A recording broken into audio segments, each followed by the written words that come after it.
주거용 부동산 물건 계약하기. 그래서 지금 손님이 저희가 홍보를 해서 손님을 이제 맞이하게 되잖아요. 고객 상담하고 현장 확인하고 그랬을 때 제가 제일 중요한 게 이제 계약금을 받는 거라 그랬잖아요. 계약금의 일부를 받는 거 그거 자체가 이제 계약의 시작이니까 그 계약을 잘 하기 위해서는 이제 정말 놓치지 말아야 될 포인트가 있다는 겁니다. 그 포인트가 뭐 일단은 매매 금액을 조율하는 게 제일 중요하겠죠. 매매 같은 경우는 임대차 같은 경우는 뭐 월세나 보증금 조율하는 게 제일 중요한데 이럴 때 매매 금액을 조율하는 거에 대해서 예를 들면 매도인은 9억 2천만 원을 얘기하고 매수인은 9억 원을 얘기하고 있습니다. 그런데 저희가 초보 공인중개사들이 주로 하는 실수는 뭐냐면 매도인이 9억 2천 달래요. 그러면 매수인한테 9억 2천에 판다고 얘기합니다. 그럼 또 매수인한테는 또 얘기하면 매도인이 그럼 나 9억 1천까지 해줄게. 그럼 매수인은 또 9억 5백까지 나는 하면 사겠다. 이렇게 얘기합니다. 위에서 내려오고 밑에서 올라가겠죠. 근데 이런 걸 저희가 앵무새처럼 왔다 갔다 해버리면 계약이 성사할 확률이 낮아요. 그래서 실제로 저희가 현장에서 계약을 이걸 만들어 가려면 매수인한테는 매도인이 9억 2천에 판다고 하면 안 돼요. 그러면 이거는 깎아준다고 얘기하면 안 되죠. 근데 이제 저희가 보통은 매도인이나 매수인한테 매도인이 얼마까지 가능한지 우리가 계속 줄다리기를 하다 보면 알 수 있잖아요. 그러면 한 1,000만 원 정도는 깎아줄 것 같다. 그러면 매수인한테 9억 1천까지는 가능할 것 같아요. 보통 이렇게 얘기합니다. 그러면 매수인은 당연히 9억이면 살려고 그랬던 사람이 9억 1천에 안 살겠죠. 그러니까 9억 5백까지는 올라오는데 예를 들면 9억 1천에서 멈춰가지고 더 이상 이제 매도인한테 더 못 깎잖아요. 이런 식으로 되면 계약이 안 돼요. 그래서 저희가 공인중개사가 먼저 가장 합당한 가격을 설정을 해놔야 돼요. 어떻게 보면 지혜롭게 하는 거고 어떻게 보면 거짓말하는 것도 될 수 있는데 이걸 이제 예를 들면 9억 1천에서 9억 5백 사이에 계약을 만들려면 매도인한테는 매수인이 9억에 산다고 얘기해야 되겠죠. 9억에 사야 된다고 얘기하고 또 매수인한테는 매도인이 9억 2천에 판다고 얘기해야 돼요. 그리고 우리가 갖고 있는 룸이 있어야 조정이 가능한데 이렇게 핑퐁을 왔다 갔다 하면 어떻게 깨지냐면 500 차이 때문에 기분 나빠서 안 사요. 그래서 이런 경우가 허다하거든요. 그런데 이제 잘 하시는 분들은 이렇게 먼저 첫 단추를 가격을 일단 우선적으로 저희가 할 수 있는 가격을 정해놓고 거기서 왔다 갔다 해야 됩니다. 상가 권리금도 똑같아요. 상가 권리금이 꼭 이 사람이 받고 싶은 금액이 1,000만 원이다 그러면 1,000만 원이면 계약돼요. 이렇게 얘기하면 안 됩니다. 그러면 사시는 분은 그러면 나는 500이면 계약하겠다 이렇게 얘기하거든요. 그러니까 1,000만 원에 이 사람이 꼭 줄 것 같으면 저희가 홍보할 때도 보통 뭐 1,300 이렇게 하잖아요. 1,300 정도 해서 300 깎아주면서 하고 또 여기서 올라오시는 분한테는 또 더 깎아주면서 또 이렇게 하고 위로 밑으로 다 깎아줘야 사람들이 만족하기 때문에 그걸 이제 저희 머릿속에서는 마음속에서는 저희가 내정해야 된다는 거 그거 말씀드리는 거고요.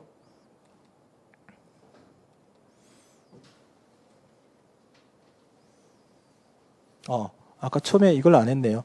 그래서 마지막 조건 이렇게 조율을 할 때 제일 중요한 거는 지금 이제 저희가 이렇게 마음에 들어서 계약하려고 할 때는 항상 저희가 조심해야 돼요. 특히 이제 계약서 쓰다가도 이렇게 계약이 깨지는 경우가 있어요. 뭐 예를 들면 여기 다가구 주택 아이를 싫어한다 그랬는데 아이를 굉장히 싫어하시는 아이는 좋아하는데 다가구 주택 여러 세대가 살잖아요. 그런데 애가 떠들면 사람들이 잠을 못 자. 그러니까 애기 있는 집을 못 두른다 그래요.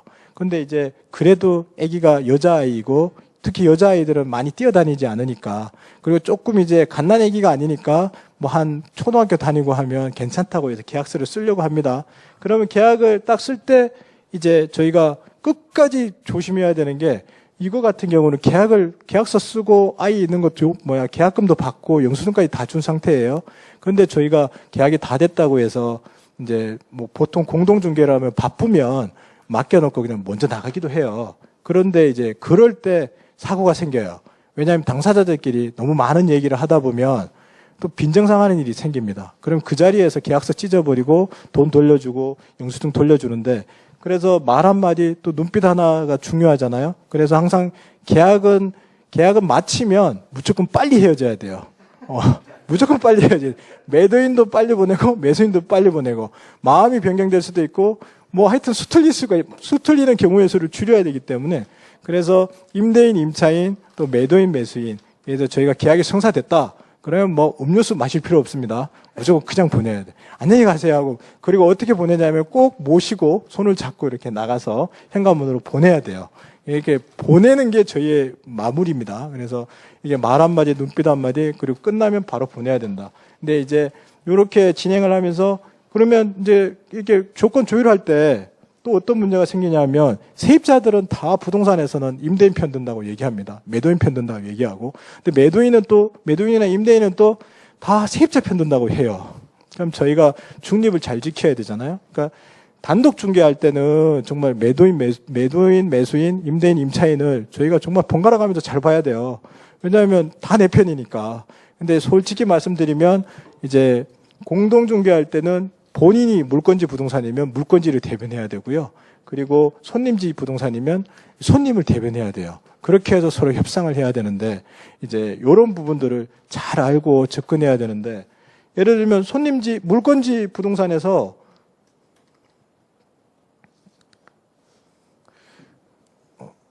물건지 부동산에서 예를 들면 금액을 정해놨는데 손님지 부동산에서 엄청나게 금액을 깎아달라 그래요.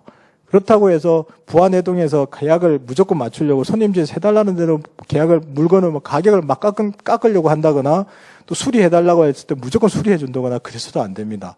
합리적인 상식선에서 늘 저희가 움직여야 되거든요. 가두하게 여기 뒤에서도 설명해 드리지만 예를 들면 금액을 깎으면서 수리도 해달라고 그러면 이게 굉장히 성사시키기가 힘들어요. 그러면 수리를 해주는 조건이면 가격을 그냥 간다거나 가격을 또 올린다거나 여러 가지 경우의 수들을 생각해서 얘기를 나눠야 돼요. 그래서 저희가 양측 조율을 잘해야 되는데 단독 중개일 때는 양측을 더 신경 써야 되고 이제 공동 중개일 때는 내 편을 더 잘 신경을 써야 됩니다. 그래야 물건지는 물건이 안 날아가고 손님지는 손님이 도망을 안 갑니다.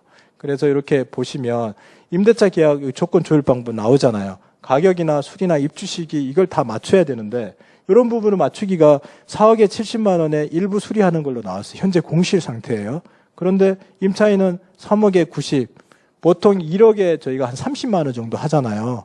아직까지는 30만 원 정도 하거든요. 노후주택들은, 아파트들은. 근데 지금 가격은 10만 원을 깎았어요. 근데 지금 싱크대 외 도배 장판, 화장실까지 수리해달래. 가격은 깎고 수리까지 해달래. 또 입주는 2개월 뒤에 한대요. 자, 이런 경우 계약을 만들어야죠, 저희는 어떻게든 계약을 만들어야 되는데, 그럼 초보 공인중개사는 이제 임대인을 설득하고 임차인을 설득하고 난리가 납니다. 가격 깎아달라고 그러고, 여기는 또 가격 맞춰서 여기 들어오게 이렇게 만들어갖고 하려고 그러면 이게 될까요? 안 돼요. 상식적으로 접근하면 될 수가 없어요. 일방 당사자를 설득해서. 이럴 때 이제 저희 공인중개사가 역할을 해야 됩니다. 이제 요런 거 수리해 주는 거는 뭐 화장실 일부 수리를 우리가 임대인한테 설득을 필요성에 대해서 납득을 시켜야 되는 거고 임차인한테는 이렇게 월세를 오히려 줄여야 되는 게 아니고 올려야 돼요. 올리면서 늦게 들어오잖아요. 그러니까 입주 시기를 또 앞당길 수 있도록 묘안을 찾아야 되는 게 저희 역할인데 이런 부분을 막 설득을 하는 쪽으로 가면 이것도 계약이 깨지겠죠. 그래서 저희가 항상 중심을 지켜야 된다. 그런 말씀을 드리는 거고요. 자, 그런 부분이 있고, 또 매매하다 보면, 뭐 별 이렇게 특약사항에 뭘 넣어달라고 많이 해요. 요즘 젊은 분들은 인터넷을 다 뒤져가지고, 이렇게 다 넣어달라고 해요. 예를 들면 매매하면 매도 후 6개월 이내에 누수가 발생된 경우 매도인이 책임진다. 자, 가격 내고도 다 했고, 모든 게 다 끝났어요. 다 깔끔하게 다 끝났는데, 요 문구 하나 넣어달래요. 그럼 이 문구를 넣는 순간, 저희들은 알죠. 매도인은 우리 하자담보 책임 배우셨잖아요. 580조 매도인의 하자담보 책임 보면 여기 보면 기타의 경우에는 손해배상만 청구, 안 날로부터 1년 이내 손해배상 청구할 수 있어요. 이게 입증이 되면.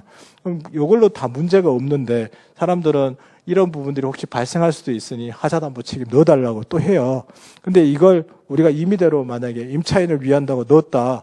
그러면 매수인을 위해서 넣었다 그러면 매도인이 난리가 나겠죠.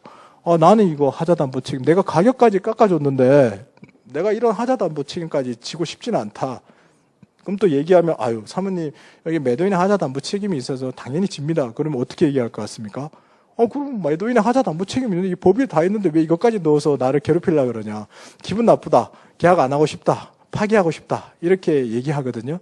그래서 저희들이 상식선에서 이런 부분이 있으면 젊은 분들이 이런 거 갖고 오면 먼저 이런 얘기를 하면서 문제가 없으니 이런 하자가 나타나면 당연히 책임을 진다. 걱정하지 말라. 이 문구는 넣어봤자 뭐죠? 예, 뭐 사족에 불과하다. 이렇게 얘기해서 끝낼 수 있는 또 결단력도 필요합니다. 그래서 하급심 판례도 보면 매매 계약 시 또는 소유권 변동 시 이미 누수 원인의 하자가 현실화하여 존재하였다거나 뒤늦게 발견되었다고 볼 수 있으면 매매 계약 요거는 하자 담보 책임을 물을 수 있거든요. 그래서 숨기고 말 안 했을 경우 빼고는 대부분 이 하자 담보 책임을 물을 수 있어요.